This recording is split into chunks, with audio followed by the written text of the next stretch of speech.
Sriram Chakri news కి స్వాగతం. LB స్టేడియంలో ఈ రోజు జరుగుతున్న ప్రభుత్వ స్థానిక సంస్థల ఉపాధ్యాయుల సమావేశాన్ని తెలంగాణ రాష్ట్ర సీఎం రేవంత్ రెడ్డి ఎల్బీ స్టేడియంలో మాట్లాడుతారు. లైవ్ చూద్దాం. గౌరవ ముఖ్యమంత్రి వర్యులకి సాదర స్వాగతం పలుకుతూ వేదిక మీద ఆసీనులైనటువంటి ముఖ్యమంత్రి గారికి పుష్పగుచ్చాన్ని సమర్పించవలసిందిగా కోరుతూ, సాకారం కాదనుకున్న కలను సాకారం చేసిన ధీరుడు గౌరవ రేవంత్ రెడ్డి గారికి గట్టిగా ఒకసారి చప్పట్లతో హర్షధ్వనాలను తెలియచేయవలసిందిగా కోరుతున్నాం. ఇది రాష్ట్ర వ్యాప్తంగా ఉన్న దాదాపు 25,000 మంది ఉపాధ్యాయుల కరతాళ ధ్వనులు రాష్ట్రమంతా ప్రతిధ్వనించేలా కొట్టవలసిందిగా మీ అందరినీ కోరుతున్నాం.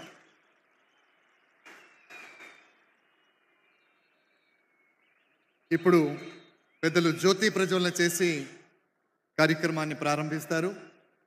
జ్యోతి ప్రజ్వలన 20 వసంతాలుగా ఉపాధ్యాయుల ప్రమోషన్ల సమస్య విద్యా వ్యవస్థలో ఏ రకమైనటువంటి సమస్యలు సృష్టించిందో మనం చూసాం. అధిగమించలేమనేటటువంటి ఒక సవాలుని అధిగమించి దేశానికి చూపించినటువంటి ధీశాలి మన ప్రియతమ ముఖ్యమంత్రి గౌరవ అనుమల రేవంత్ రెడ్డి గారు.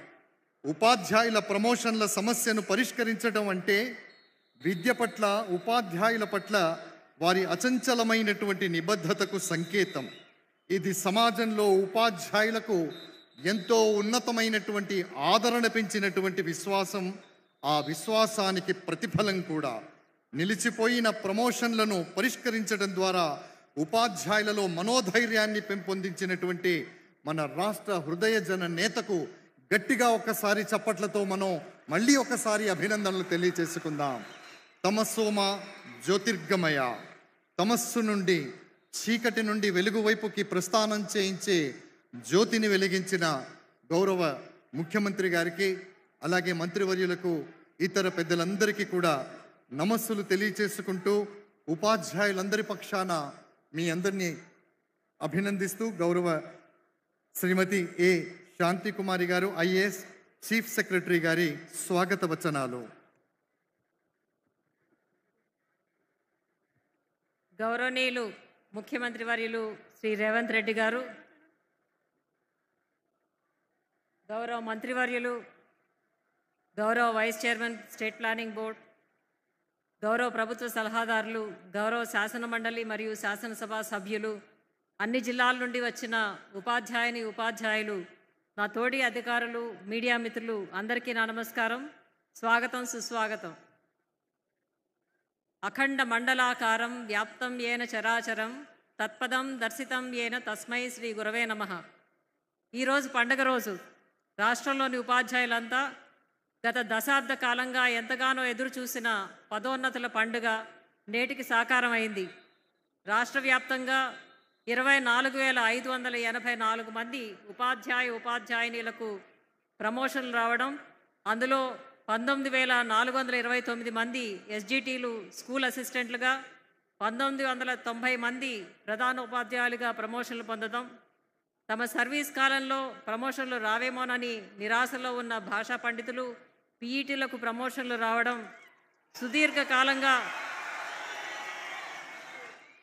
సుదీర్ఘకాలంగా ఉన్న వివాదాలకు ముగింపు రావడం ఎంతో సంతోషదాయకం. ప్రమోషన్లు అందుకున్న మీ అందరికీ నా శుభాకాంక్షలు.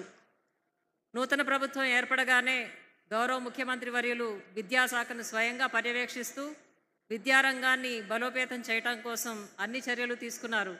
అందులో కొన్ని ముఖ్యమైనవి: దీర్ఘకాలంగా ఖాళీగా ఉన్న 11,062 పోస్టులతో డిఎస్సి నోటిఫికేషన్ ఇవ్వడమే కాకుండా ప్రస్తుతం పరీక్షలు జరుగుతుండడం, అమ్మ ఆదర్శ పాఠశాలల పేరుతో మహిళా స్వయం సంఘాల భాగస్వామ్యంతో పాఠశాలలకు అవసరమైన రిపేర్లు, కనీస వసతులపై దృష్టి సారించటం, అలాగే పాఠశాల ప్రారంభ సమయానికి యూనిఫామ్లు, పుస్తకాలు, నోట్ పుస్తకాలు అందజేయడం, పాఠశాలల రూపురేఖలు మార్చి ఒక మంచి అభ్యాసన వాతావరణాన్ని ఏర్పరచడం జరిగింది.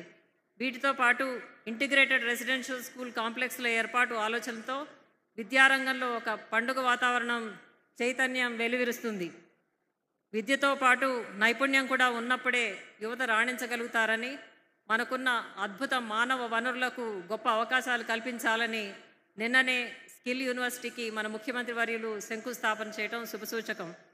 సమున్నత విద్యా ప్రమాణాలతో దేశంలోనే మన విద్యార్థులు అద్భుతాలు సృష్టించాలని, అందుకు దోహదపడే ఉపాధ్యాయులందరికీ అభినందనలు తెలియజేస్తూ మన మాజీ రాష్ట్రపతి అబ్దుల్ కలాం గారి మాటలతో ముగిస్తాను. ఈ ప్రపంచంలో ఎన్ని వందల వృత్తులున్నా వారందరినీ తయారు చేసే వృత్తి ఉపాధ్యాయ వృత్తి. అందుకే ఆ వృత్తి అంటే నాకు ఎంతో గౌరవం. జై హింద్. ఈ ప్రపంచంలో ఎంత గొప్ప వ్యక్తి అయినా వాడిని తయారు చేసేవాడు ఉపాధ్యాయుడు అన్న కలాం గారి ఉన్నతమైన మాటతో గౌరవ సిఎస్ గారు తమ సందేశాన్ని స్వాగతవచనాన్ని చేశారు. ఆచార్య కోదండరామ్ సార్ని మాట్లాడవలసిందిగా సాదరంగా స్వాగతిస్తున్నాం. Professor Kodandaram sir.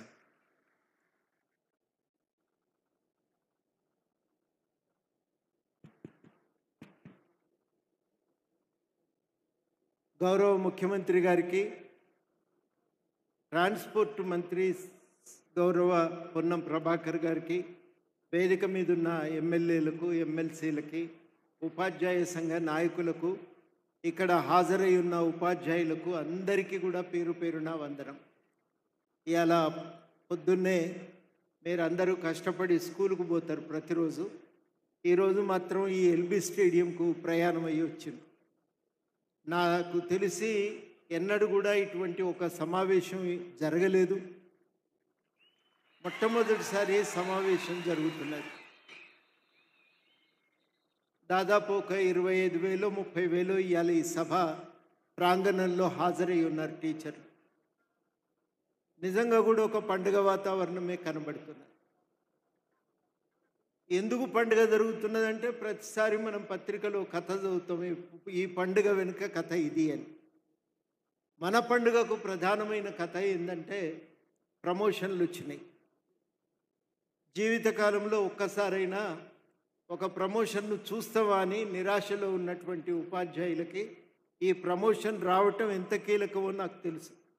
నేను ఎప్పుడు ఎక్కడ మీటింగ్కు పోయినా 2014 నుంచి ఎక్కడ టీచర్లు కలిసినా ఒక్క ప్రమోషన్ అన్నా వస్తుందా సార్, మాకు రిటైర్ అయ్యే ముందు ప్రమోషన్ ఒక్కసారన్నా చూస్తామా సార్ అన్నట్టు ఉంది. అది పండుగ కన్నా కొత్త బట్టలు రాకపోతాయని పేద కుటుంబంలో ఆశపడ్డట్టు మన జీవితంలో ఒక్క ప్రమోషన్ అన్న వస్తుందా అనేది ఒక నైరాశ్యం.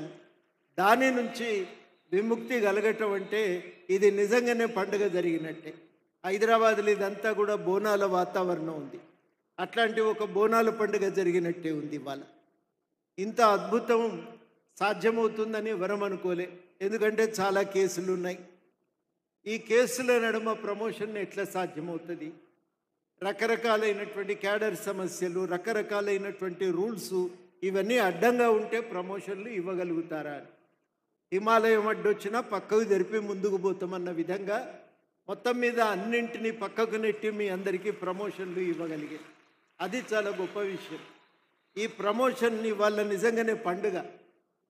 పండుగ అంటే నాకు ఒక టీచర్ చెప్పిండు, ప్రమోషన్ వచ్చిన వాళ్ళు ఒక 30,000 దాకా ఉంటారేమో సార్, ప్రమోషన్ రాకుండా ట్రాన్స్ఫర్ అయ్యి మళ్ళొక 30,000 మందికి ఆ హెచ్ఆర్ఏ జోన్కి వచ్చిండ్రు, వాళ్ళకు కూడా జీతం పెరిగింది, మాకు పెరిగింది, వాళ్ళకు కూడా జీతం పెరిగింది.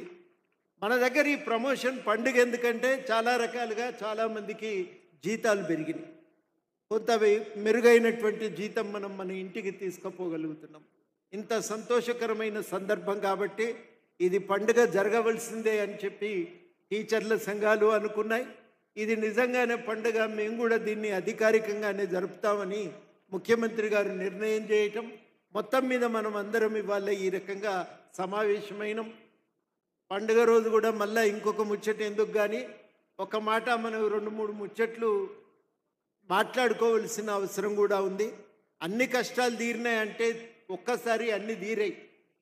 చాలా ముఖ్యమైన సమస్యలు అన్నీ పరిష్కారమైనాయి. ఇంకా కూడా కొన్ని చిన్న చిన్నవి ఉండనే ఉంటాయి. మన కామన్ సర్వీస్ రూల్స్ రావాలి. మిగిలిపోయిన ఎస్జిటీలు ఉన్నారు, వాళ్ళకు కూడా ఏదన్నా ఒక ప్రమోషన్ దొరికితే బాగుండు అనే కోరిక మీకెంతుందో మా అందరికీ కూడా అదే విధంగా ఉంది. అదేవిధంగా మనకి ఇంకా కొంతమంది మోడల్ స్కూల్ టీచర్లకేమో ట్రాన్స్ఫర్లు కాలేదు, కోర్టు కేసులు ఏవో ఆటంకాలుగా మిగిలిపోయినాయి. ఈ కేసు కూడా పక్కకు జరిగి మనకు ప్రమోషన్లు ట్రాన్స్ఫర్లు కూడా అయితే ఇంకా చాలా బాగుండును. అదేవిధంగా ఓ హెల్త్ కార్డు ఇవాళ కాకపోయినా రేపు ఇట్లాంటివన్నీ కూడా మనం గనక సాధించుకోగలిగితే ఇంకా జీవితం చాలా అద్భుతంగా ఉంటుంది. ఇవన్నీ చాలా బాగున్నాయి. కానీ రాష్ట్రంలో గవర్నమెంట్ స్కూళ్ళల్లో చదివే పిల్లల సంఖ్య కూడా మనం పెంచగలిగితే మనకి సౌకర్యం కలిగినందుకు మనం నిజంగా చాలా సంతోషపడవలటమే. ఎంత సంతోషపడతామో మన గ్రామస్తులు పిల్లలు కూడా అంతే సంతోషపడే సందర్భం కూడా రావాలని కోరుకుందాం. ఇది ఒక్కరి కోరిక కాదు, మన అందరి కోరిక కూడా కావలసే ఉంటుంది. తప్పనిసరిగా స్కూళ్ళు బాగుపడాలి. దానికి కూడా కొంత నిధులు గవర్నమెంట్ అయితే కేటాయిస్తూనే ఉంది. మెరుగైనటువంటి సౌకర్యాలు అట్లాంటివన్నీ కూడా గవర్నమెంట్ ఆలోచన చేస్తున్నది. సౌకర్యాలు ఇస్తాం, మీ సర్వీస్ సమస్యలు పరిష్కరిస్తాం, పిల్లలకు చదువు చెప్పండి, అంతకుమించి మనల్ని అడుగుతున్నది ఏమీ లేదు. మనం తప్పనిసరిగా విద్యార్థుల సంఖ్యను పెంచాలి, మెరుగైనటువంటి రిజల్ట్స్ కూడా మనం సాధించి చూపాలి. అది మన వంతు ఒక బాధ్యతగా ఈ సమాజానికి పట్ల ఒక కర్తవ్యంగా మనం చేయవలసినటువంటి అవసరం కూడా ఉంది. ఇవన్నీ కూడా మనం ఇవాళ దృష్టిలో పెట్టుకుందాం. కోటి సంతోషాలతో ఇక్కడికి వచ్చినాం. ఆ సంతోషాలతో మరి తప్పనిసరిగా ఒక ఘనంగానే పండుగ వాతావరణం. ఈరోజు వాతావరణానికి ఈ పరిస్థితుల్లో ఇంకా చాలామంది మాట్లాడాలి, కానీ ముఖ్యమంత్రి గారు చాలా విషయాలు చెప్పవలసి ఉంటుంది. కాబట్టి నాకు ఈ అవకాశం ఇచ్చినందుకు మీ అందరికీ కృతజ్ఞతలతో సెలవు. ఆచార్య కోదండరామ్ గారికి ధన్యవాదాలు తెలియజేస్తూ, ఆచార్య కోదండరామ్ గారు పండగ వాతావరణం అన్నారు. ప్రజాపాలనలో ఇలాంటి పండగలు ప్రతిరోజు జరుగుతూ ఉంటాయి. మన జన హృదయ నేత మన సీఎం గారి సారథ్యంలో గట్టిగా ఒక్కసారి చప్పట్లతో అభినందించవలసిందిగా కోరుతూ, now I humbly request minister of transport and BC welfare Shri Ponnam Prabhakar garu for his valuable address.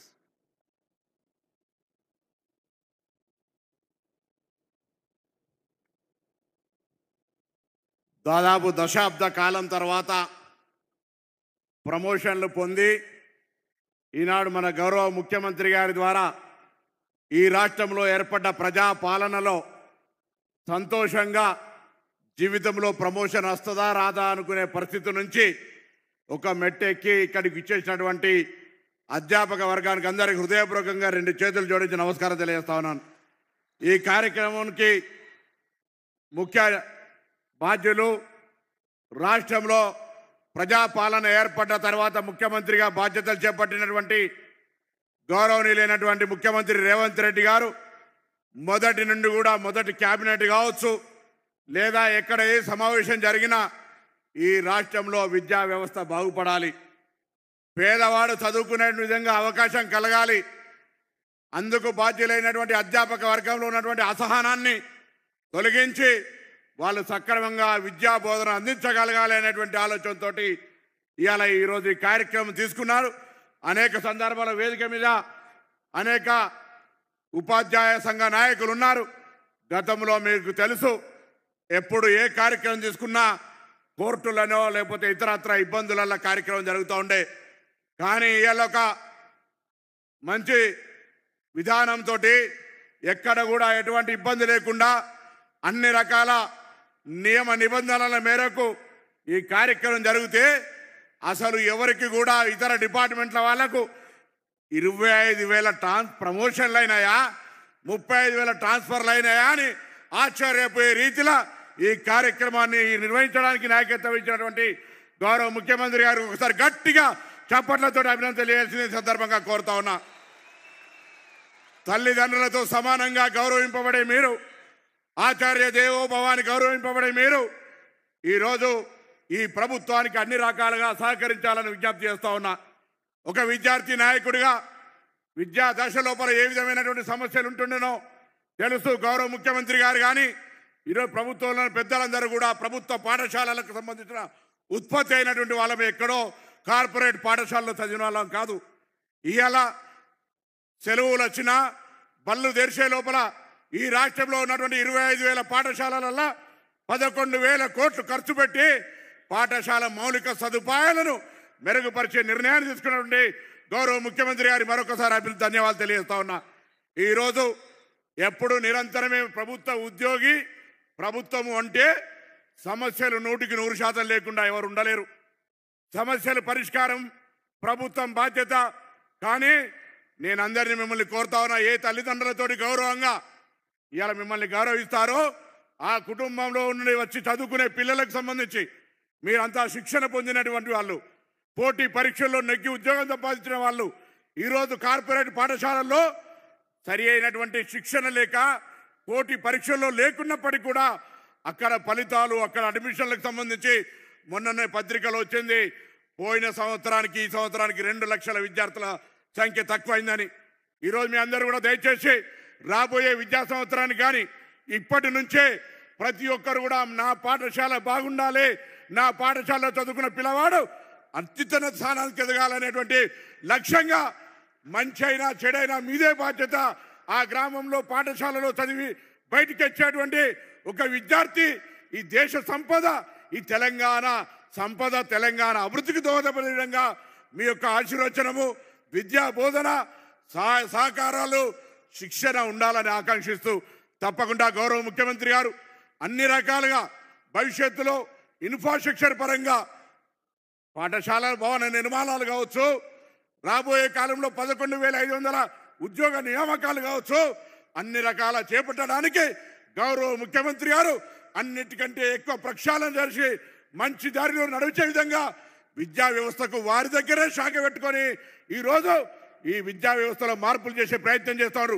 ముఖ్యమంత్రి గారి లక్ష్యానికి అనుగుణంగా, ముఖ్యమంత్రి గారి ఆలోచనకు అనుగుణంగా దయచేసి మీరంతా కూడా ఈ తెలంగాణ అభివృద్ధిలో, ఈ ప్రజా పాలనలో మీరంతా భాగస్వాములై భవిష్యత్ తెలంగాణ నిర్మాణానికి సహకరించాలి. తెలంగాణ ఉద్యమంలో మీరంతా మీ బాధ్యతలు పాఠశాలలు బహిష్కరించి కావచ్చు, లేదా తెలంగాణ ఉపాధ్యాయ సంఘాల నాయకులుగా తెలంగాణ సాధన కోసం పోరాడి రానాడు. ఇది మన రాష్ట్రం. మన రాష్ట్రంలో మీ అందరి ఆకాంక్షలకు అనుగుణంగా మార్పు కోరుకొని ఏర్పడ్డ రాజ్యం. ఈ రాజ్యంలో ప్రజలు బాగుండాలి, విద్యార్థులు బాగా చదువుకోవాలనేటువంటి మాట కోరుతూ మరొక్కసారి నీలాగా, మీ అందరిలాగా విద్యార్థిగా, విద్యార్థి నాయకుడిగా ఈరోజు రాజకీయాల్లో మరి క్షేత్రస్థాయి నుంచి వచ్చినటువంటి వ్యక్తిగా మీ అందరు మరొక్కసారి ఆచార్య దేవోభావుని గౌరవిస్తూ నమస్కరిస్తూ రాబోయే తెలంగాణ నిర్మాణంలో మీ పాత్ర చాలా పెద్దగా ఉండాలని కోరుతూ అందరు నమస్కారం చెప్తూ సెలవు తీసుకుంటా ఉన్నాను.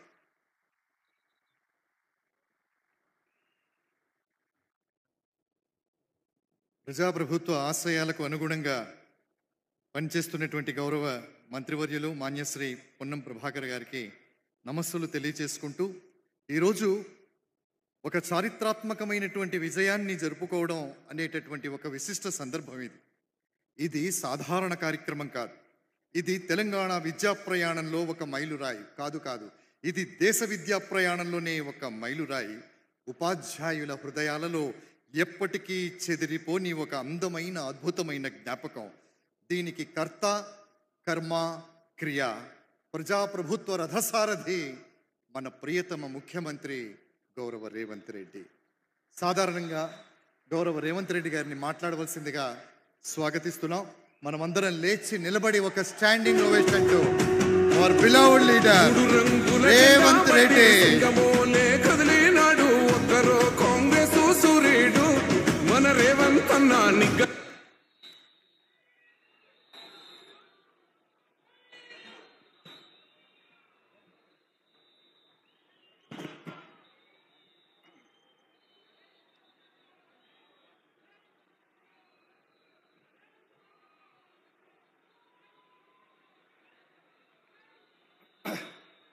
మిత్రులారా, ఈరోజు ప్రజాప్రభుత్వం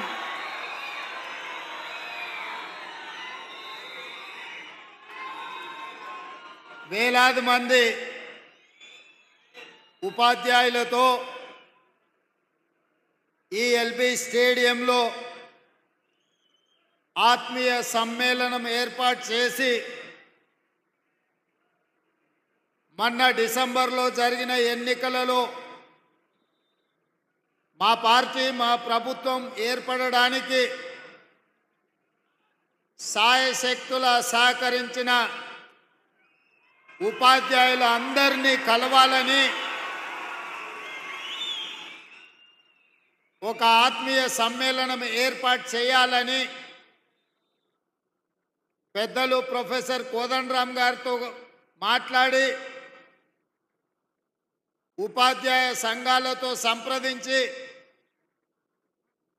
ఎల్బీ స్టేడియంలో మేము పదవీ బాధ్యతలు తీసుకున్నామో అదే ఎల్బీ స్టేడియంలో ఉపాధ్యాయులతో ఆత్మీయ సమ్మేళనం ఏర్పాటు చేయండి అని చెప్పి మా అధికారులకు కోదండరామ్ గారికి విజ్ఞప్తి చేయడం జరిగింది.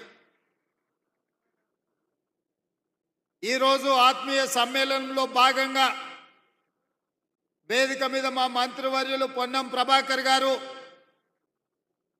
మా సహచర శాసనసభ్యులు, ప్రభుత్వ సలహాదారులు, తెలంగాణ చీఫ్ సెక్రటరీ గారితో పాటు విద్యాశాఖకు సంబంధించిన అధికారులు,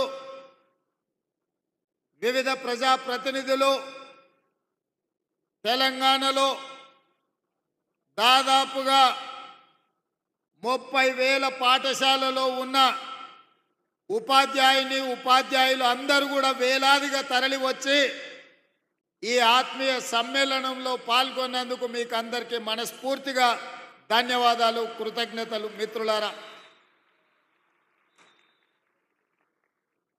మిత్రులారా, ఎవరైనా తెలంగాణ ఎక్కడుంది, తెలంగాణ భవిష్యత్తు ఎక్కడుంది అని ఈ క్షణం నన్ను అడిగితే తెలంగాణ యొక్క భవిష్యత్తు ఎల్బీ స్టేడియంలో ఉంది. వేలాది మంది ఉపాధ్యాయుల రూపంలో ఈ తెలంగాణ ఉద్యమమే కాదు, తెలంగాణ రాష్ట్ర ఏర్పాటు ప్రక్రియలో తమదైన శైలిలో క్రియాశీలక పాత్ర పోషించడమే కాదు, ఇవాళ 60 లక్షల మంది విద్యార్థులు ఉజ్వల భవిష్యత్తు కోసం తమ తల్లిదండ్రులు కష్టపడి రూపాయి కూడబెట్టి తమ పిల్లలు చదువుకోవాలి, తమ పిల్లలు విద్యలో రాణించాలి, వాళ్ళు డాక్టర్లు, లాయర్లు, ఇంజనీర్లుగా, ఐఏఎస్లు, ఐపీఎస్లు, ఐఎఫ్ఎస్ అధికారులుగా మారాలి, వారు ప్రజాప్రతినిధులై, ఎమ్మెల్యేలై, మంత్రులై ఈ తెలంగాణ రాష్ట్రానికి ముఖ్యమంత్రులు కావాలి అని పేద విద్యార్థుల తల్లిదండ్రులు 30,000 పాఠశాలల్లో 26 లక్షల మంది విద్యార్థులను మీ చేతిలో పెట్టినరు. అదే తెలంగాణ భవిష్యత్తు. ఆ తెలంగాణ భవిష్యత్తు మీ చేతిలో ఉంది అని చెప్పి నేను చెప్పదలుచుకున్నా. ఇవాళ నేను చెప్పవలసిన అవసరం లేదు, మీరే 10 మందికి పాఠాలు చెప్పి సమాజంలో ఉన్న రుగ్మతల మీద ఏ రకమైన కార్యాచరణతో ముందుకు వెళ్ళాలనో సంపూర్ణమైన అవగాహన ఉండి దాదాపుగా 26,000 పాఠశాలల్లో, గ్రామాలలో, అదేవిధంగా తండాలలో, గూడాలలో, మారుమూల పల్లెల్లో ఈ తెలంగాణ నిర్మాణం కోసం, ఈ జాతి నిర్మాణం కోసం కృషి చేస్తున్న మీకు ప్రతి విషయం తెలుసు. తెలంగాణ ఉద్యమాన్ని ఉవ్వెత్తున లేవడానికి, ఊరున ప్రాకడానికి, తెలంగాణ రాష్ట్ర సాధనలో ఉపాధ్యాయుల పాత్రను ఎవరు కాదనలేరు. ఆనాడు మేమందరం భావించినాం, తెలంగాణ రాష్ట్రం వస్తే మన విద్యా విధానం మెరుగవుతుంది, మన ఉపాధ్యాయులకు ప్రభుత్వం నుంచి గౌరవం దక్కుతుంది, మన విద్యార్థులకు అవసరమైన మౌలిక వసతులు మెరుగవుతాయి, తప్పకుండా తెలంగాణ విద్యా విధానం బాగుపడుతుంది అని అనుకున్నాం. మీకందరికీ తెలుసు, 2009లో రాజకీయ పార్టీలు తెలంగాణ రాష్ట్ర సాధనలో విఫలం చెంది ఏమి చెయ్యాలని కింకర్తవ్యంతో ఉన్నప్పుడు అందరూ కలిసి ప్రొఫెసర్ కోదండరామ్ గారిని, పొలిటికల్ జేఏసీ కన్వీనర్గా వారికి బాధ్యత ఇచ్చిండ్రు. వారు కూడా మీలాంటి ఉపాధ్యాయుడే మాలాంటి విద్యార్థులకు చదువు చెప్పిన ప్రొఫెసర్గా వారు తెలంగాణ ఉద్యమానికి బాధ్యత వహించిన తర్వాతనే తెలంగాణ రాష్ట్రాన్ని మనం సాధించుకున్నాం. సాధించుకున్న తెలంగాణ రాష్ట్రంలో కోదండరాం గారు లాంటి వాళ్లకు, చుక్కా రామయ్య గారు లాంటి వాళ్లకు, హరగోపాల్ గారు లాంటి వాళ్లకు, ఎంతోమంది విద్య నుంచి ఎంతోమందికి విద్య దానం చేసిన గొప్ప వ్యక్తులకు సంపూర్ణమైన గౌరవం దక్కుతుంది అని భావించినాం. కానీ 10 సంవత్సరాలలో మీరు చూసిన వేదిక మీద మోహన్ రెడ్డి గారు ఉన్నారు. మీ ఉపాధ్యాయ సంఘాలకు ఒకప్పుడు నాయకత్వం వహించడు. ఒకనాడు ఉమ్మడి రాష్ట్రంలో అది చంద్రబాబు నాయుడు గారైనా, వైఎస్ రాజశేఖర రెడ్డి అయినా, రోసయ్య గారైనా, లేదా కిరణ్ కుమార్ రెడ్డి గారైనా ఉపాధ్యాయ సంఘాల నాయకులు వస్తే ముఖ్యమంత్రులు ఎదురొచ్చి వాళ్ళతో మాట్లాడి మీ సమస్యలు పరిష్కరించి ఉపాధ్యాయ సంఘాలను సచివాలయానికి పిలిచి సముచితమైన గౌరవం ఇచ్చి మీ సమస్యల్ని వినేది. మీరు లేవనెత్తిన అంశాలను ఆనాడు ప్రభుత్వాలు పరిష్కరించేది. మరి తెలంగాణ రాష్ట్రంలో ఏమి జరిగిందో, ఆనాటి పాలకులు ఏ విధంగా వ్యవహరించిండ్రో, ప్రభుత్వ ఉపాధ్యాయులను ఏ రకంగా అవమానించే విధంగా, అనుమానించే విధంగా, వాళ్ళని ఏ రకంగా వాళ్ళు అవమానించిండ్రో మీరు కళ్ళతో చూసిండ్రు. అందుకే నేను ముఖ్యమంత్రిగా బాధ్యత చేపట్టిన తర్వాత బడ్జెట్కు సంబంధించి విద్యకు ప్రాధాన్యత ఉండాలి. పేదవాడు చదువుకున్నప్పుడే తెలంగాణ బాగుపడుతుంది. తెలంగాణ యొక్క లక్ష్యం, తెలంగాణ రాష్ట్రం యొక్క సాధన ప్రజలకు చేరుతుంది అని చెప్పి 7.3% ఈసారి విద్యకు 21,000 కోట్ల పైగా ఈరోజు విద్యకు నిధులు కేటాయించడం జరిగింది. వాస్తవంగా 10% అంటే దాదాపుగా 30,000 కోట్ల రూపాయలైనా కేటాయించాలని అన్ని లెక్కలేసినాం. కానీ ప్రభుత్వం ఇంతకు ముందే ఇచ్చిన హామీలు, చేయవలసిన పనులు, చేపట్టవలసిన బాధ్యతలతో 10% నిధులు ఇవ్వాలనుకున్నా వీలు కాకపోతే 7.3%తో 21,000 కోట్ల పైగా ఈరోజు విద్యాశాఖకు నిధులు కేటాయించడం జరిగింది. ఈరోజు నేను మీ ద్వారా ఒకే ఒక మాట చెప్పదలుచుకున్నా, రేపటి తెలంగాణ భవిష్యత్తు మీ చేతుల్లో ఉంది. కొన్ని వాస్తవాలను కూడా ఈరోజు మనం మాట్లాడుకోవాలి. తెలంగాణ రాష్ట్రంలో 40,000 పైచిలకు పాఠశాలలుంటే ప్రభుత్వ ఆధీనంలో 30,000 పాఠశాలలు ప్రభుత్వ ఆధీనంలో ఉన్నాయి. 30,000 పాఠశాలలో 26 లక్షల మంది విద్యార్థులు ఉన్నారు. కానీ అదే ప్రైవేట్లో 10,000 పాఠశాలలుంటే 33 లక్షల మంది విద్యార్థులు ఈరోజు ప్రైవేటు పాఠశాలల్లో చదువుకుంటున్నారు. నేను ఈరోజు ఈ ఆత్మీయ సమ్మేళనంలో మా ఉపాధ్యాయులను నేను ఒక్కటే అడుగుతున్నా, ప్రైవేటు పాఠశాలల్లో మీకంటే గొప్పగా చదువుకున్నోళ్ళు, మీకంటే ఎక్కువ చదువుకున్నోళ్ళు టీచర్లు ఉన్నారా? ఒక్కసారి ఆలోచన చేయండి. ఇవాళ మీలో MA BEd చదువుకున్నోళ్ళు లేదా డాక్టరేట్లు చేసిన వాళ్ళు, ఉన్నత చదువులు చదువుకున్నోళ్ళు మీలో ఉన్నారు, ఉపాధ్యాయులుగా ఉన్నారు. కానీ అదే ప్రైవేట్ పాఠశాలల్లో ఇంటర్ పాస్ అయ్యో, డిగ్రీ ఫెయిల్ అయ్యో, మీలో సగం చదువు లేని వాళ్ళు ఇవాళ ప్రైవేట్ పాఠశాలల్లో పాఠాలు చెప్తున్నారు. మరి 10,000 పాఠశాలల్లో 33 లక్షల మంది విద్యార్థులు అక్కడుంటే 30,000 పాఠశాలల్లో 26 లక్షల మంది విద్యార్థులు ఇవాళ మన ప్రభుత్వ పాఠశాలల్లో ఉన్నారు. అంటే ఎక్కడో ఒక లోపం ఉన్నది. ఆ లోపం పాలకులైన మా వైపు నుంచి కూడా ఉండొచ్చు. నేను టీచర్లను బ్లేమ్ చేయదలుచుకోలేదు. ప్రభుత్వం సరైన విధంగా నిర్వహించకపోవడం, మౌలిక వసతులు ఏర్పాటు చేయకపోవడం, కనీసం పాఠశాలల్లో ఊడవడానికో తూడవడానికో కనీసం టీచర్లకు తాగడానికి మంచినీళ్ళు ఇవ్వడానికి పారిశుద్ధ్య కార్మికులు లేకపోవడం కూడా కావచ్చు. ప్రభుత్వ పాఠశాలల గ్రామాలలో ఉండే ప్రజాప్రతినిధులు ఎండాకాలం సెలవులు వస్తే బర్రెల కొట్టంగా మార్చి ప్రభుత్వ పాఠశాలల బర్రెల్ని కట్టేసే పరిస్థితులు కూడా గ్రామాలలో ఉన్నాయి. కనీసం ఆడపిల్లలు లేదా మహిళా టీచర్లు స్కూల్కి వస్తే పొద్దు నుంచి సాయంత్రం వరకు ఉంటే కనీసం టాయిలెట్స్ వసతి కూడా ప్రభుత్వాలు కల్పించకపోవడం కూడా ఒక కారణం అయి ఉండొచ్చు.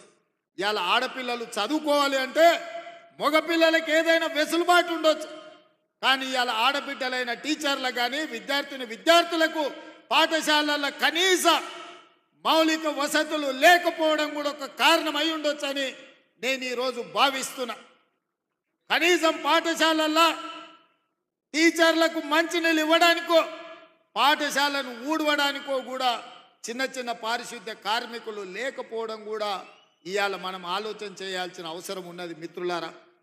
అందుకే ఈరోజు ఈ ప్రభుత్వం స్పష్టంగా పాఠాలు చెప్పే టీచర్లకు గత 10 సంవత్సరాలలో నాకు తెలిసి ఏనాడు కూడా మొదటి తారీఖు నాడు జీతాలు ఇచ్చిన సందర్భం లేదని నేను భావిస్తున్నా.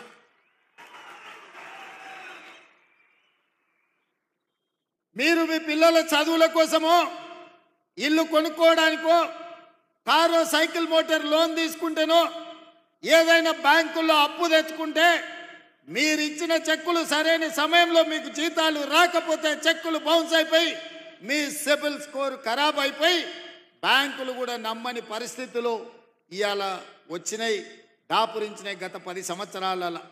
అందుకే నేను ఆలోచన చేసిన మొట్టమొదట ప్రభుత్వం ఒక యజమాని, ఆ యజమాని పరిధిలో పనిచేసే దాదాపుగా 5 లక్షల మంది ఉద్యోగులకు తమ యజమాని మీద విశ్వాసం ఉండాలి, తమ యజమాని మీద నమ్మకం ఉండాలి. ఆ నమ్మకం ఏంది అంటే మా యజమాని నాకు భద్రత కల్పిస్తాడు, మా యజమాని నాకు మొదటి తారీఖు నాడు జీతం వస్తాడు, మా యజమాని నాకు కష్టం వస్తే నేను చెప్పుకుంటే చెప్పడానికి అవకాశం ఇస్తాడు, మా యజమాని నన్ను కలుస్తాడు, నా బాధ వింటాడు అన్న విశ్వాసం యజమాని మీద ఉన్నప్పుడు ఆ ఉద్యోగి తప్పకుండా ఒళ్ళు దాచుకోకుండా పనిచేస్తాడు, యజమాని అభ్యున్నతి కోసం పాటుపడతాడు. కానీ విచిత్రం, ఉమ్మడి రాష్ట్రానికంటే తెలంగాణ రాష్ట్రం వచ్చిన తర్వాత ఉద్యోగుల యొక్క పరిస్థితులు దిగజారినాయి. ఇది వాస్తవం, ఇది నిజం, కఠోరమైన మనం ఈరోజు మాట్లాడుకోవాల్సిన పరిస్థితి. అందుకే ఈరోజు వేదిక మీద నర్సిరెడ్డి గారు, రఘుత్తం రెడ్డి గారు మీ ఎమ్మెల్సీలు ఉండ్రు. 10 సార్లు ఈ 6 నెలల 10 సార్ల కంటే ఎక్కువనే నా దగ్గరికి సమస్యల మీద వచ్చిండ్రు. ఏవిఎన్ రెడ్డి గారు ఉన్నారు, మీ ఉద్యోగ ఎమ్మెల్సీలు, టీచర్ కమ్యూనిటీ నుంచి వచ్చిన ఎమ్మెల్సీలు ఏ సమస్యలు తీసుకొచ్చినా అక్కడికక్కడ అధికారులను పిలిచి మాట్లాడిన. భిన్న అభిప్రాయాలు ఉండొచ్చు, రాజకీయంగా మా ఆలోచనలు వేరుండొచ్చు, కానీ వాళ్ళు తీసుకొచ్చిన రిప్రజెంటేషన్ మీలాంటి వేలాది మంది ఉపాధ్యాయుల సమస్యలు కాబట్టి వాళ్ళతోని కూర్చోబెట్టి మాట్లాడినాం, వాటిని పరిష్కరించాలన్న ప్రయత్నం చేసినాం. మా హర్షవర్ధన్ ఎప్పుడు కలిసినా ఏదో ఒకటి 317 జీవో కావచ్చు, ఉద్యోగ బదిలీలు కావచ్చు, మీ జీతభత్యాల సమస్యలు కావచ్చు, ఏదో ఒక సమస్య కోసం ఎప్పుడు వస్తూనే ఉంటాడు, అడుగుతూనే ఉంటాడు. అందుకే మీ అందరినీ కలుసుకోలేకపోయినా మీ ప్రతినిధులను కలిసి మీ ప్రతినిధులు చెప్పే సమస్యల్ని విని భాషా పండిట్లకు దాదాపుగా 20 సంవత్సరాల నుంచి ప్రమోషన్లు లేవు, మిగతా వాళ్ళకు కూడా 10 నుంచి 15 ఏళ్ళ నుంచి ప్రమోషన్లు లేవు. పెద్దలు కోదండరామ్ గారు చెప్పినట్టు మా జీవిత కాలంలో ఒక్క ప్రమోషన్ అయినా చూస్తామా, చూడకుంటేనే రిటైర్ అయిపోతామని ఆవేదన చెందుతున్నారని నా దృష్టికి తెచ్చింది. బదిలీల విషయం మీకు తెలుసు, టీచర్లను ముట్టుకోవాలంటే ఎవరైనా భయపడతారు. తేనెటీగల గురించి మీకు తెలుసు కదా, తేనెటీగలు ఎవరి జోలికి పోవు, వాటంతటా అవి ఉంటాయి, కానీ వాటి మీద ఎవరైనా రాయేస్తే ఏం జరుగుద్దో మీకు అందరికీ తెలుసు. అట్లనే టీచర్లు కూడా వాళ్ళ పాటికి వాళ్ళు జాగ్రత్తగా ఉంటారు. వాళ్ళని ఎవరైనా గులకరాయితో కొడితే వాళ్ళందరూ తేనెటీగలుగా మూకుమ్మడిగా ఏకదాటిన ఎవరి పనైనా చేస్తారని నేను సంపూర్ణంగా నమ్ముతా.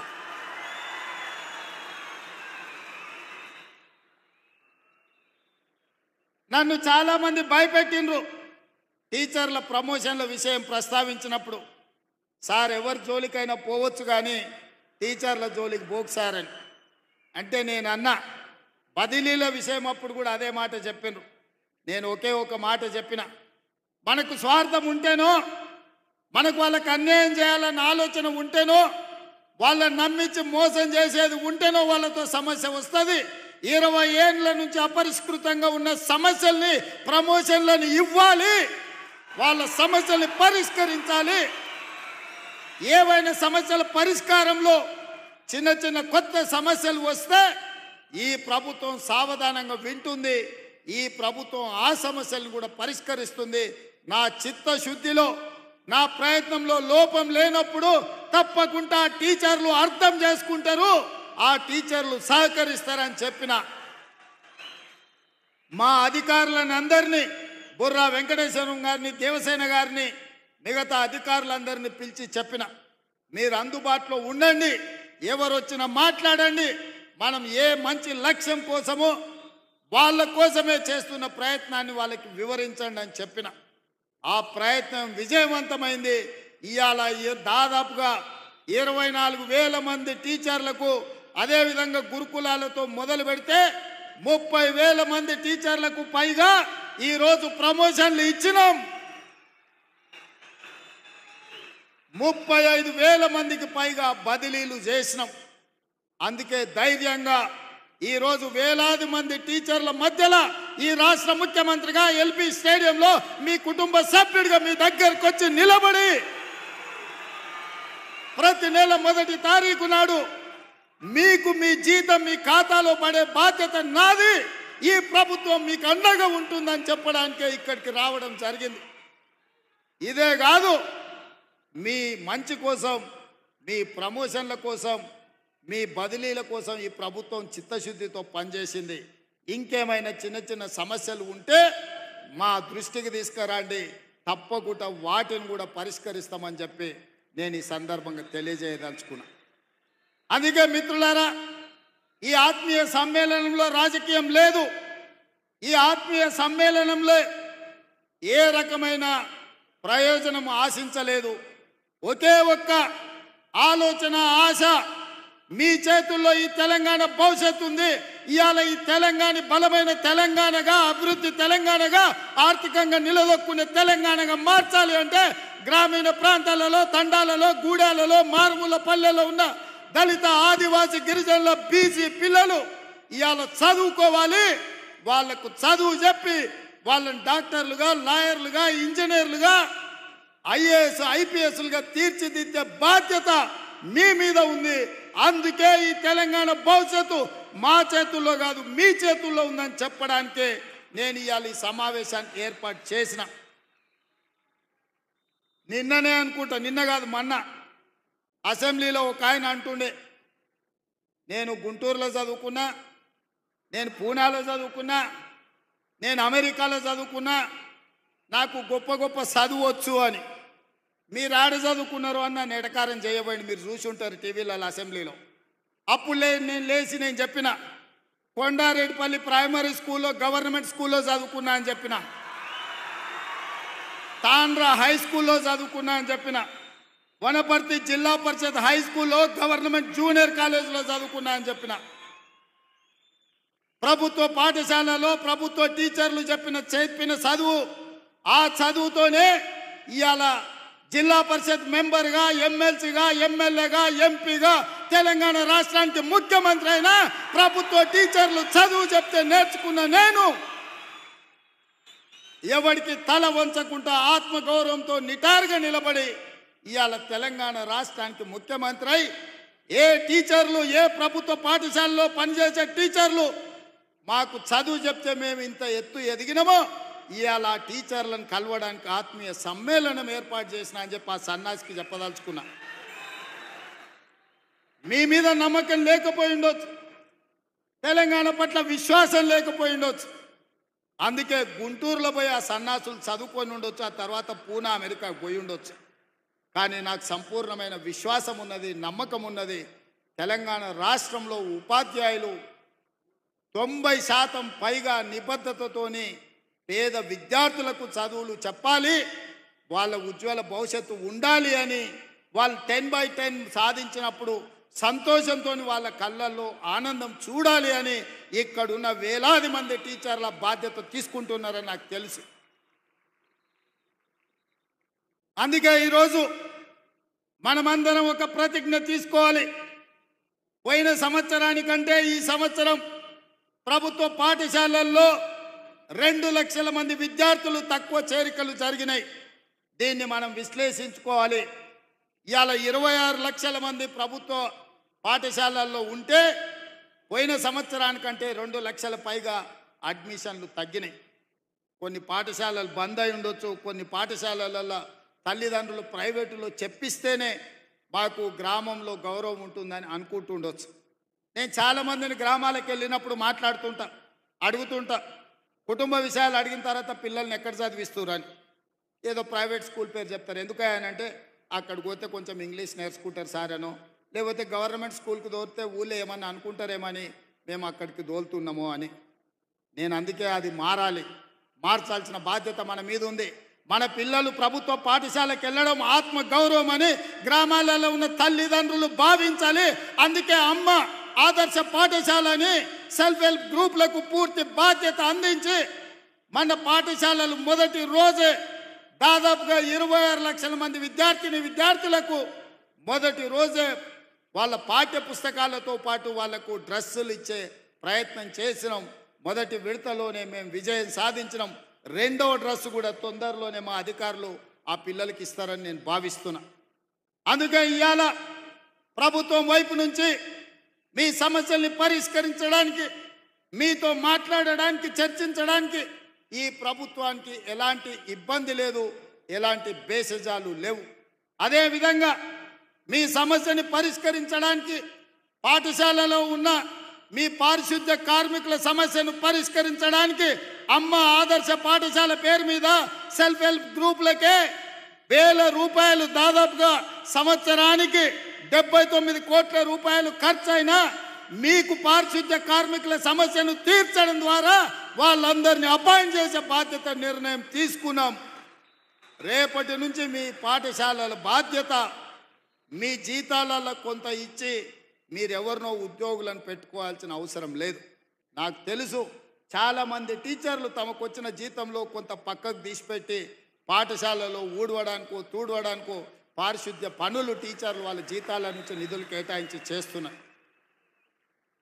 మీరు కష్టపడ్డ సొమ్ము మీ ఇంటికి తీసుకుపోయే విధంగా రూపాయి కూడా మీరు ఖర్చు పెట్టాల్సిన అవసరం లేకుండా ఇవాళ సెల్ఫ్ హెల్ప్ గ్రూపులకే ప్రతి పాఠశాలలో పారిశుద్ధ్య పనులు చేయడానికి వాళ్ళ ఖాతాలో డబ్బులు వేయాలి, రూపాయి భారం మీ మీద పడొద్దని ఇవాళ నిర్ణయం తీసుకున్నాం.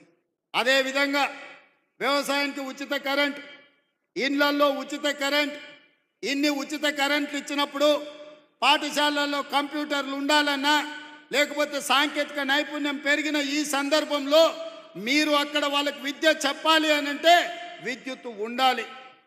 మీ విద్యాశాఖ మీ విద్యుత్ బిల్లులు చెల్లించరు. విద్యుత్ శాఖ వాళ్ళేమో బిల్లులు కట్టకపోతే మీకు కరెంట్ ఇయ్యరు. నేను ఆలోచన చేసిన, రైతులకు ఇచ్చినప్పుడు పేదవాళ్లకు 200 యూనిట్లు ఉచితంగా ఇచ్చినప్పుడు తెలంగాణ జాతి నిర్మాణము, తెలంగాణ భవిష్యత్తు పాఠశాలల్లో ఉంటే పాఠశాలల్లో ఎందుకు ఉచితంగా విద్యుత్ ఇవ్వద్దు? తెలంగాణ రాష్ట్రంలో ఉన్న 30,000 పాఠశాలల్లో ఉచితంగా విద్యుత్ ఇవ్వండి. ఆ భారాన్ని రాష్ట్ర ప్రభుత్వమే తీసుకుంటుంది. అది నా బాధ్యత అని చెప్పి ఈరోజు మీ పాఠశాలల్లో కూడా ఉచిత విద్యుత్తుకు ఏర్పాట్లు చేయండి అని చెప్పి మా ప్రభుత్వ అధికారులకు నేను ఆదేశాలు ఇచ్చిన. అందుకే మిత్రులారా, వేదిక మీద ఉన్న పెద్దలతో పాటు ఇక్కడికి విచ్చేసిన వేలాది మంది ఉపాధ్యాయులతో నా విజ్ఞప్తి ఒక్కటే. ఇవాళ ఈ తెలంగాణ భవిష్యత్తు మీ చేతిలో ఉంది. ఈ తెలంగాణ పునర్నిర్మాణం మీ చేతుల్లోనే ఉంది. ప్రభుత్వ పాఠశాలలు బాగుపడ్డప్పుడు, పేదవాళ్ళ పిల్లలు చదువుకున్నప్పుడు, దళితులు, గిరిజనులు, ఆదివాసీలు, బలహీన వర్గాలకు, మైనారిటీలకు సంబంధించి, మహిళలకు సంబంధించిన పిల్లలు ఈరోజు పాఠశాలల్లో చదువుకొని బాగుపడితేనే ఈ తెలంగాణ బలపడుతుంది. ఈ తెలంగాణ బలపడితేనే ప్రపంచంతో మనం పోటీ పడతాం. ఇవాళ ఈ తెలంగాణ బలపడాలి అని అంటే మనమందరం కార్యదీక్షతో పని చేయాలి. మనందరం ఈ తెలంగాణలో కేజ్రీవాల్ 3 సార్లు ఢిల్లీలో గెలిచిండంటే ఎందుకో మీకు తెలుసా మిత్రులారా? బస్తీలలో ప్రభుత్వ పాఠశాలలను మెరుగుపరిచిండు, మెరుగైన విద్యను పేదవాళ్లకు చేర్చిండు. కాబట్టే ఢిల్లీలో కేజ్రీవాల్ 3 సార్లు ముఖ్యమంత్రిగా గెలిచిండు. మరి ఇప్పుడు నేను అడుగుతున్న మిత్రులారా, మళ్ళోసారి నన్ను ఇక్కడ చూడాలంటే మీరు పని చేయాలి. మళ్ళోసారి ఈ తెలంగాణ రాష్ట్రంలో ప్రజాప్రభుత్వం ఉండాలి. మళ్ళీ తెలంగాణ దొరల గడిలలో బందీ కాకూడదు. పేద ప్రజలకు విముక్తి జరగాలి. పేదలు అనుకున్న లక్ష్యం చేరాలి. పేదవాడు ఆత్మగౌరవంతో బతకాలి. ఈ తెలంగాణ నిర్బంధాల మధ్య కొనసాగకూడదు. ఈ తెలంగాణ నిర్బంధ సంఖ్యలు తెగాలి అనంటే మీరు పేదలకు చదువు చెప్పాలి. మీరు పేదలకు చదువు చెప్పినప్పుడే, పేదలకు విద్యను అందుబాటులోకి తెచ్చినప్పుడే ఈ ప్రభుత్వానికి మంచి పేరు వస్తుంది. మా మిత్రులు, ప్రజాప్రతినిధులు, నా సహచరులు అంతా బాగుంటే వాళ్ళకందరికీ హోదాలు వస్తాయి. కానీ వాళ్ళందరికీ హోదాలు రావాలంటే అంతా బాగా మీరే చూడాలి. నా బాధ్యత మీదే. మీరే మా ప్రభుత్వానికి బ్రాండ్ అంబాసిడర్లు. మా ప్రభుత్వం సంపూర్ణంగా మిమ్మల్ని విశ్వసిస్తుంది. ఈ ప్రభుత్వం మొన్న నిలబడ్డదన్నా, రేపు మళ్ళీ గెలవాలన్నా ఈ ఉపాధ్యాయుల సహకారం ఉండాలి. పేదలకు విద్యను నేర్పండి. పేదలను బడి బయట పిల్లల్ని బడికి తీసుకురండి. మీకు ఏం కావాలనో అన్నీ ఇచ్చే బాధ్యత నాది. పేదలకు విద్య నేర్పించే బాధ్యత మీది. అప్పుడే మన తెలంగాణ సాధించుకున్న తెలంగాణ ప్రజా ప్రయోజనం చేకూరుతుంది. అదేవిధంగా స్పోర్ట్స్ మీద కూడా ఇవాళ పాలసీలు తీసుకొస్తున్నాం. గ్రామీణ ప్రాంతాల నుంచి మండల కేంద్రాలలో కూడా మినీ స్టేడియంలో నిర్మించాలన్న ఆలోచన కాంగ్రెస్ పార్టీ చేస్తుంది. తప్పకుండా క్రీడల పట్ల విద్యార్థులను మళ్లించాలి. ఇవాళ నిన్న క్యాబినెట్లో నిఖత్ జరీన్కు, అదేవిధంగా సిరాజ్కు రూల్స్ అన్ని మినహాయింపునిచ్చి గ్రూప్ 1 DSP పోస్టులు క్రీడలలో రాణించినందుకు ఇచ్చినాం. ఇవాళ మీరు పిల్లల్ని క్రీడలలో ప్రోత్సహించండి. ఇవాళ ఒక స్కిల్స్ యూనివర్సిటీని పెట్టినాం. స్కిల్స్ యూనివర్సిటీ ఇది ఒక కొత్త ప్రయోగం. సర్టిఫికెట్లు తీసుకొని ఇంజనీరింగ్లుగా బయటకు వస్తారు, కానీ సాంకేతిక నైపుణ్యం ఉండడం లేదు. సాంకేతిక నైపుణ్యం లేనప్పుడు ఇంజనీర్ కంటే మేస్త్రే మేల్ అని మనం అనుకుంటున్నాం. మీరందరూ కూడా ఇండ్లు కట్టుకుంటున్నారు. నాకు తెలిసి ఏ టీచర్ అయినా ఉద్యోగం వచ్చిన తర్వాత మొదట చేసే పని పెళ్ళి చేసుకుంటారు. పెళ్ళి చేసుకున్న తర్వాత కూడబెట్టి ఇల్లు కట్టుకుంటారు. టీచర్లు ఒక క్రమశిక్షణతోటి మొదట ఉద్యోగం కోసం కష్టపడతారు. ఉద్యోగం వచ్చిన తర్వాత జీవితంలో స్థిరపడాలి అని పెళ్ళి చేసుకుంటున్నారు. పెళ్ళి అయిన తర్వాత భద్రత ఉండాలని ఇల్లు కట్టుకుంటున్నారు. మీరు ఇల్లు కట్టుకునేటప్పుడు చూసి ఉంటారు, ఇంజనీర్ల కంటే మేస్త్రీలే మెరుగ్గా కనిపిస్తున్నారు. వాళ్ళు ఇంజనీరింగ్ సర్టిఫికెట్ పట్టా పొందుతున్నారు, కానీ సాంకేతిక నైపుణ్యం ఉండడం లేదు. అందుకే ఆలోచన చేసి తెలంగాణలో 65 ITIలు ఉన్నాయి. ఈ 65 ITIలలో 30-40 సంవత్సరాల క్రితం ఇండస్ట్రియల్ ట్రైనింగ్ ఇన్స్టిట్యూట్గా మారి వాళ్ళకి ప్లంబర్గానో, ఎలక్ట్రీషియన్గానో, మెకానిక్గానో రకరకాల ట్రైనింగ్లు 30-40 సంవత్సరాల క్రితం తయారు చేసిన సిలబస్ వాళ్ళకి నేర్పుతున్నారు. చదువుకున్న చదువుకు బయటకు వస్తే సంబంధం లేకుండా పోయింది. నేర్చింది ఒకటైతే అవసరం ఇంకొకటి. అందుకే ఆలోచన చేసి ముఖ్యమంత్రి అయిన తర్వాత రాష్ట్రంలో ఉన్న 65 ITIలను అన్నిటిని పరిశీలించి ఇవి ఏమాత్రం ఉపయోగం లేదు అని టాటా కంపెనీతో మాట్లాడి 2400 కోట్ల రూపాయలతోటి అందులో 86% అంటే దాదాపుగా 2100 కోట్లు టాటా సంస్థ కేటాయించింది. 316 కోట్లు తెలంగాణ రాష్ట్ర ప్రభుత్వం, 86% వాళ్ళు ఇస్తే 14% మ్యాచింగ్ గ్రాంట్ ఇచ్చి ఈ 65 ఐటీఐలను ఏటీసీలుగా, ఏటీసీ అంటే అడ్వాన్స్డ్ టెక్నాలజీ సెంటర్లుగా మార్చి ప్రతి సంవత్సరం 4 లక్షల మంది నిరుద్యోగ యువకులకు ఐటీఐలలో ట్రైనింగ్ ఇచ్చి మిడిల్ ఈస్ట్ కంట్రీస్తో పాటు ఇవాళ మన రాష్ట్రంలో కన్స్ట్రక్షన్లో కానీ, ఫార్మాలో కానీ, మిగతా శాఖలలో పనులు చేయడానికి వాళ్ళకి శిక్షణ ఇవ్వడానికి ఇవాళ ప్రభుత్వం నిర్ణయం తీసుకొని ముందుకు వెళ్తున్నది. ఇదే కాదు, ఒకప్పుడు కాకతీయ ఉస్మానియా యూనివర్సిటీలతో పాటు ఆనాడు కాంగ్రెస్ పార్టీ మహబూబ్ నగర్లో, నల్గొండలో, కరీంనగర్లో, నిజామాబాద్లో, Palamuru university, Satavahana university, Mahatma Gandhi university ఇవాళ చాలా యూనివర్సిటీలను నెలకొల్పింది. ఈ యూనివర్సిటీలలో చదువుకున్న వాళ్ళందరికీ పట్టాలు వస్తున్నాయి, పట్టభద్రులు అవుతున్నారు. కానీ సాంకేతిక నైపుణ్యం ఆశించిన మేరకు లేకపోవడం వల్ల నిరుద్యోగ యువకులుగా మారుతున్నారు. అందుకే ఆలోచన చేసి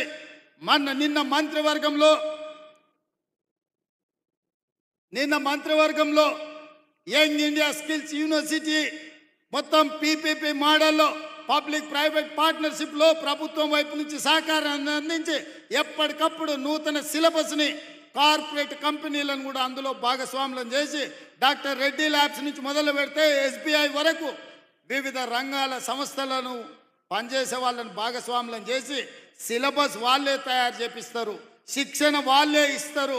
శిక్షణ పొందిన విద్యార్థులను వాళ్ళే వాళ్ళ సంస్థలలో ఉద్యోగాలు ఇచ్చే విధంగా వాళ్ళతోని ఒప్పందాలు చేసుకొని ముచ్చర్లలో 57 ఎకరాలల్లా 150 కోట్లతోని యంగ్ ఇండియా స్కిల్స్ యూనివర్సిటీని నిన్న ప్రారంభించుకున్నాం. రేపటి భవిష్యత్తు సాంకేతిక నైపుణ్యం ఉన్న వాళ్ళకే ఈ ప్రపంచంలో స్థానం ఉంటుంది. అందుకే ప్రతి సంవత్సరం 20,000 మందిని అక్కడ శిక్షణ ఇచ్చి ఫార్మా రంగంలో, హెల్త్ దాంట్లో, ఎడ్యుకేషన్ దాంట్లో, అదే విధంగా కన్స్ట్రక్షన్ సైడ్ ఇట్లా 17 విభాగాలలో శిక్షణని ఇవ్వాలి అని చెప్పి ఇవాళ ప్రభుత్వం నిర్ణయం తీసుకున్నది. మరి ఇవన్నీ జరగాలి, క్రీడల్లో రాణించాలి అని అంటే నెక్స్ట్ రాబోయే రోజుల్లో మనం స్పోర్ట్స్ పాలసీ చేస్తున్నాం. ఏ మెడల్ సాధిస్తే ఎంత నగదు బహుమతి ఇవ్వాలి, ఏ స్థాయి ప్రభుత్వం ఉద్యోగం ఇవ్వాలనేది కూడా ఒక పాలసీ తెస్తున్నాం. గత ప్రభుత్వం నచ్చితే నజరానా, నచ్చకపోతే జుర్మానా విధానం ఉండే. ఇప్పటి నుంచి అట్లా కాకుండా ఏ మెడల్ సాధిస్తే వాళ్ళకు ఎక్కడ ఉద్యోగాలలో రిజర్వేషన్ ఇవ్వాలి, వాళ్ళకు విద్యలో రిజర్వేషన్లు ఇవ్వాలి. ఒక కంప్లీట్ స్పోర్ట్స్ పాలసీని తీసుకొస్తున్నాం. కొత్త స్టేడియంలో నిర్మించాలని, పీపీపీ మోడల్లో స్పోర్ట్స్ను ప్రోత్సహించాలని ఇవాళ మన ప్రభుత్వం నిర్ణయం తీసుకున్నది. ఇవన్నీ కూడా విద్యతో పాటు మానసిక వికాసం పెరగాలి అని అంటే ఇవాళ చాలా కాలేజీలలో నేను చెప్తున్నా, మరి మీరు తల్లిదండ్రులుగా ఉపాధ్యాయులుగా గమనిస్తున్నారో లేదో, 7th క్లాస్ పైబడ్డ పిల్లలు కూడా గంజాయి తాగుతున్నారు. ఇది ఆందోళనకరమైన పరిస్థితి. మీరు అనుకుంటుండొచ్చు కార్పొరేట్ స్కూల్లో ఎక్కువ ఫీజులు కడితే పిల్లలు భద్రంగా ఉన్నారని. అట్లేం లేదు. ప్రభుత్వ స్కూళ్ళ కంటే కూడా కార్పొరేట్ స్కూళ్ళలో చదువుకున్న వాళ్ళ పిల్లలు ఈరోజు రకరకాల వ్యసనాలకు బానిసలయ్యే పరిస్థితి. ఎందుకంటే పెద్ద వాళ్ళు కూడా నాకు వచ్చి చెప్పుకుంటుంటారు అప్పుడప్పుడు, మా పిల్లల పరిస్థితి బాగలేదు, గంజాయి డ్రగ్స్కి తెలియని వయసులో వాళ్ళు అలవాటైంది, ఏం చేయాలో మాకు తెలియట్లేదు, మీరు చర్యలు తీసుకోండి. అందుకే ఈరోజు గంజాయి మీద, డ్రగ్స్ మీద ఉక్కు పాదం పెట్టి తొక్కుతున్నా. మీరు చూసి ఉంటారు, ఎంత గొప్పోడైనా, ఏ సెలబ్రిటీ అయినా మెడల మీద 4 దెబ్బలు కొట్టి లోపలికి దొయ్యండి అని చెప్పి ఈ మధ్యకాలంలో దొరికినట్టే లోపలేపిస్తున్నా. ఎవరు ఎన్ని ఒత్తిళ్లు తెచ్చినా ఎవరిని వదలకుండా ఇవాళ ఈ గంజాయి మొక్కల్ని ఏరేసే పనిలో ఉన్నాం. తెలంగాణ తులసి వనం లాంటి తెలంగాణలో గంజాయి మొక్కల్ని పీకాల్సిన బాధ్యత మీ మీద కూడా ఉన్నది. ఇవాళ విద్యార్థులు బానిసలు కాకుండా చూడవలసిన బాధ్యత మన మీద ఉన్నది. అందుకే ఈరోజు ఒక పక్కన స్పోర్ట్స్ని ఎంకరేజ్ చేస్తూ, ఒక పక్కన డ్రగ్స్, గంజాయి లాంటి వ్యసనాల నుంచి విద్యార్థులను బయటికి తీసుకొస్తూ వాళ్ళకు ఒక మంచి భవిష్యత్తు ఉండాలి అనంటే మనం బాధ్యతాయుతంగా వ్యవహరించాలి. మన ప్రభుత్వ పాఠశాలల్ని మెరుగుపరచుకోవాల్సిన అవసరం మన మీద ఉన్నది. పాలకులుగా, ప్రభుత్వ పెద్దగా మీకేమున్నా నాకు చెప్పండి, వాటిని పరిష్కరించే బాధ్యత నాది. మీరు బాధ్యత తీసుకోండి. పేదవాళ్ళ పిల్లలకు చదువులు చెప్పనికి మీరు నేర్పించిన విద్యనే రేపు ఈ తెలంగాణ భవిష్యత్తుకు పునాదిగా మారుతుంది. ఇవాళ అమెరికాలో మన వాళ్ళు ఇంతమంది ఉన్నారంటే 90% ప్రభుత్వ పాఠశాలల్లో చదువుకున్నోళ్ళే. ఇవాళ ఈ రాష్ట్రాన్ని, దేశాన్ని, పక్క రాష్ట్రాలకైనా ముఖ్యమంత్రులు ఎవరైనా ఉండొచ్చు. అది చంద్రబాబు నాయుడు గారా, నరేంద్ర మోడీ గారా, వైఎస్ రాజశేఖర రెడ్డి గారా, లేకపోతే మీ సోదరుడు రేవంత్ రెడ్డి అయిన ప్రభుత్వ పాఠశాలల్లో చదువుకొనే ఈరోజు రాణించగలిగినాం. మరి రేపటి భవిష్యత్తుకు కూడా పునాదులు వేయాల్సిన బాధ్యత మీ మీద, మా మీద ఉన్నదని నేను భావిస్తున్నా. అందుకే మిత్రులారా, ఈ ఆత్మీయ సమ్మేళనానికి దూర ప్రాంతాల నుంచి వచ్చి ఈ సమావేశాన్ని, సమ్మేళనాన్ని విజయవంతం చేసి మీరు తప్పకుండా ఈ ఎల్బీ స్టేడియం నుంచి ఒక స్ఫూర్తిని తీసుకొని, ఒక నమ్మకాన్ని, ఒక విశ్వాసాన్ని పేద విద్యార్థులకు కలిగిస్తారని, మీరు వెనక్కి వెళ్ళితే మీకు ఒక లక్ష్యం ఉంటుంది. ఆ లక్ష్యం పేద పిల్లలకు విద్య నేర్పడమే. పేద పిల్లల్ని క్రీడాకారులుగా తీర్చిదిద్దడంగానే మీరు వెనక్కి వెళ్తారని నేను భావిస్తున్నా. మీరందరూ ఆ కార్యక్రమానికి మనమందరం అంకితం అవుదామా? అన్నోళ్ళందరూ చేతులు ఎత్తండి పైకి. అందరు చూస్తున్న వెనకాల అక్కడ పైన మా అక్కలు కొంతమంది చేతి ఎత్తున్నట్లేరు. నాకు ఇక్కడ లైవ్లో కనిపిస్తుంది ఆన్ స్క్రీన్ మీద వెనకాల ఉన్న వాళ్ళు కూడా. మీ అందరూ సిద్ధమేనా? తప్పకుండా మన స్కూళ్ళను మనం బాగుపరుచుకుందామా? మన పిల్లల భవిష్యత్తును మనం తీర్చిదిద్దుదామా? సిద్ధమా? ధన్యవాదాలు సోదరులారా.